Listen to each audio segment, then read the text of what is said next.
ஒரு கரடி வந்து மனிதர்களோடு சேர்ந்து 2ஆம் உலக போரில் சண்டை போட்டுச்சு சொன்னால் நீங்கள் நம்புவீங்களா? 1942ல் போலந்து வீரர்கள்லாம் ஈரானில் பயணம் பண்ணிக்கிட்டு இருக்கும்போது ஒரு குட்டி கரடியை கண்டெடுக்கிறாங்க. அதை அவங்க கூடயே வச்சு வளர்க்குறாங்க. வளர்க்குறது மட்டும் இல்லாமல் அதுக்கு இராணுவ பயிற்சி, சண்டை பயிற்சின்னு எல்லாத்தையும் கற்றுக் கொடுக்குறாங்க. அந்த கரடிக்கு ஓச்டெக் அப்படின்னு பேர் வைக்கிறாங்க. அந்த கரடி வந்து சிகரெட் பிடிக்குமா, ஏன் பீர் கூட அடிக்குமா. அந்த கரடி வந்து மான்டே காசினோ அப்படிங்கிற போரில் மற்ற போர் வீரர்களோட கலந்துக்கிட்டு சண்டை போட்டுச்சான்.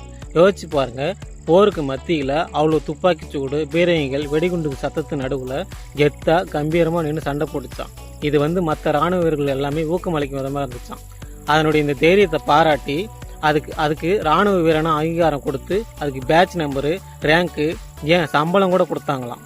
அதுக்கப்புறம் அந்த கரடி வந்து ஸ்காட்லாண்டில் ரிட்டையர் ஆகி 1963 வரைக்கும் உயிர் வாழ்ந்துச்சான். அதனோட நினைவை போற்றும் விதமாக அங்கே நிறைய இடத்துல சிலைகள் நிறுவியிருக்காங்களாம்.